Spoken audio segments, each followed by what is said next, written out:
महात्मा बुद्ध का चचेरा भाई देवदत्त सदा ही बुद्ध को नीचा दिखाने की चेष्टा में लगा रहता था, मगर उसे हमेशा मुंह की खानी पड़ती थी। एक बार बुद्ध जब कपिलवस्तु पहुंचे तो अनेक कुलीन शाक्यवंशी राजकुमार उनके अनुयायी बने। देवदत्त भी उनमें से एक था।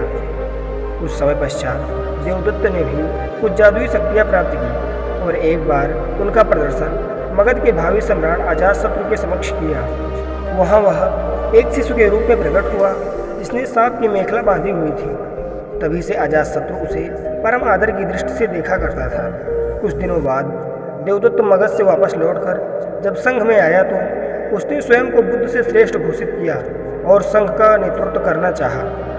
भिक्षुओं को बुद्ध से विमुख करने के लिए उसने यह कहा कि बुद्ध तो बूढ़ा हो चुके थे और सठिया गए हैं, किंतु भिक्षुओं ने जब उसकी कोई बात नहीं सुनी तो वह बुद्ध और संघ दोनों से द्वेष रखने लगा। खिन्न होकर वह फिर वापस मगध पहुंचा और अजातशत्रु को महाराज बिम्बिसार का वध करने के लिए प्रेरित किया, क्योंकि बिम्बिसार बुद्ध और बौद्धों को प्रचुर प्राश्रय प्रदान करते थे।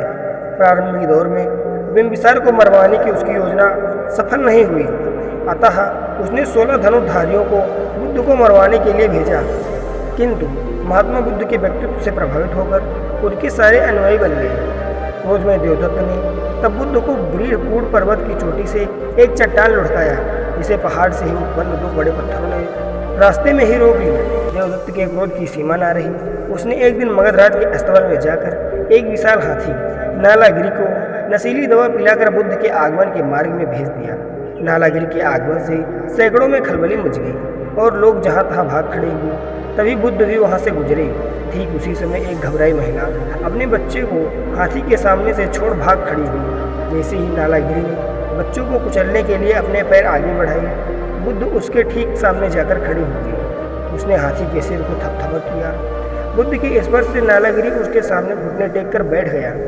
नालागिरी हाथी की इस घटना से देवदत्त मगध में बहुत अप्रिय हो गया और उसे तत्काल ही नगर छोड़कर भागना पड़ा। दोस्तों, किसी भी व्यक्ति के बारे में बुरा सोचने या बुरा करने की चेष्टा रखने पर उसके साथ बुरा ही होता है। ऐसा कहा गया है कि जो दूसरों के लिए गड्ढा बनाते हैं वह उस गड्ढे में स्वयं गिरते हैं। धन्यवाद।